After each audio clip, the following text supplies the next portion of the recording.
ఒక్కసారి కొమ్మూరి గోల్డ్ కి కాల్ చేయండి. తాకట్లో ఉన్న మీ బంగారాన్ని విడిపించి మార్కెట్ ప్రైస్ కి వాళ్ళు కొనుక్కుని మిగతా డబ్బులు మీకు ఇచ్చేస్తారు. ఉమ్మడి వరంగల్ జిల్లాలో ఓల్డ్ సీన్స్ రిపీట్ అవుతున్నాయా? పార్టీ పెద్దలు చేసిన ప్యాచ్ వర్క్ మొత్తం గట్టి వానకు వెలిసిపోయినట్లుగా అయిపోయిందా? జిల్లా కాంగ్రెస్లో కొండా కుటుంబం మళ్ళీ ఇప్పుడు ఒంటరైందా? తాజా రాజకీయ పరిణామాలు ఎటువైపు దారితీస్తున్నాయి? మంత్రి కొండా సురేఖ దంపతులు కుమార్తె సుస్మితా పటేల్ వ్యాఖ్యలు ఒకవైపు స్టేట్ కాంగ్రెస్ను కుదిపేస్తున్నాయి. అదే సమయంలో అటు ఉమ్మడి వరంగల్ జిల్లాలో కూడా సీన్ మారుతున్నట్లు కనిపిస్తుందంటున్నాయి రాజకీయ వర్గాలు. సో కొండా దంపతులు రాజకీయంగా మళ్ళీ ఒంటరి అవుతున్నారా అన్న సందేహాలు చాలామందిలో కలుగుతున్నాయి. వాళ్లకు వ్యతిరేకంగా మిగతా జిల్లా నేతలంతా మళ్ళీ జట్టు కట్టారన్నది తాజా విశ్లేషణ. మంత్రి సురేఖ బర్త్డే సందర్భంగా ఆమె కుమార్తె సుస్మిత చేసిన వ్యాఖ్యలు తీవ్ర కలకలం రేపాయి. మొత్తం తెలంగాణ కాంగ్రెస్నే షేక్ చేస్తున్నాయి. పార్టీ ఏకంగా మంత్రికి షోకాజ్ నోటీస్ ఇచ్చే వరకు వెళ్ళింది వ్యవహారం. పీసీసీ నుంచి వచ్చిన నోటీస్కు సున్నితంగా సమాధానం ఇచ్చిన సురేఖ ఆ వ్యాఖ్యలు తన కుమార్తె వ్యక్తిగతమని, అందుకు నన్నెలా బాధ్యత వహించమంటారంటూ ప్రశ్నించారు. అయితే అదే సమయంలో ఉమ్మడి వరంగల్ జిల్లా కాంగ్రెస్ నేతలంతా ఒకటయ్యారు.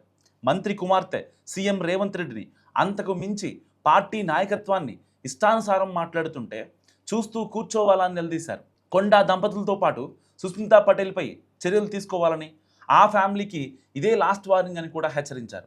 కూతురి మాటలకు నేనెలా బాధ్యత వహిస్తానన్నది సురేఖ ప్రశ్న.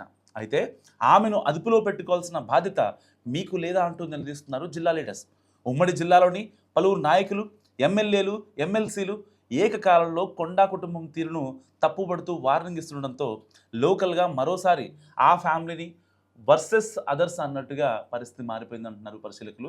అయితే సీఎం రేవంత్ రెడ్డి, ఆయన సోదరులు మంత్రి పొంగులేటి, ఎమ్మెల్యే రేవూరిపై సుస్మిత ఇష్టానుసారం మాట్లాడారని, ఇది తీవ్ర అభ్యంతరకరమని అంటున్నారు ఓరుగల్లు కాంగ్రెస్ లీడర్స్. ఒకరు కాదు, ఇద్దరు కాదు, ఉమ్మడి జిల్లా కాంగ్రెస్ లీడర్స్ అందరిది ఒకే మాట కావడంతో పాత దృశ్యాలు మళ్ళీ కనిపిస్తున్నాయంటున్నారు కార్యకర్తలు.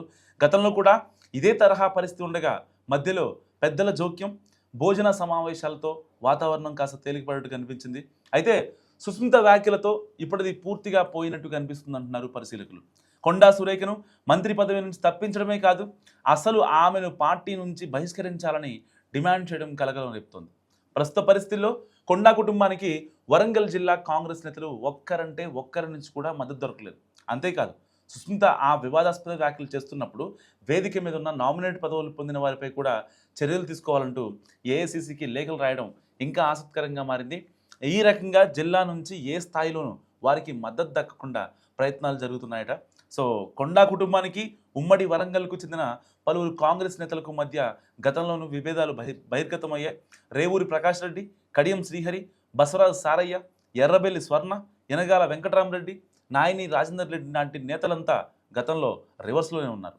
ఆ తర్వాత వివాదాలు సద్దుమడిగినట్టు కనిపించినా ఇప్పుడు మళ్ళీ మొదటికి వచ్చిందని అంటున్నారు. చిన్న పెద్ద తేడా లేకుండా సుస్మితా పటేల్ ఇష్టానుసారం మాట్లాడుతున్నారని, తల్లిదండ్రుల ప్రోద్బలం లేకుండా ఆమె అలా ఎలా మాట్లాడగలరన్నది జిల్లా కాంగ్రెస్ నేతలకు వచ్చింది. సో ఈ పరిస్థితుల్లో వరంగల్ జిల్లా కాంగ్రెస్ నేతలందరూ ఒకవైపు, కొండా కుటుంబం మరోవైపు అన్నట్లు మారిందంటున్నారు పరిశీలకులు. మరి మీరేమనుకుంటున్నారు? నిజంగా కొండా ఫ్యామిలీ ఒంటరైందా? అసలు కామెంట్ చేయండి.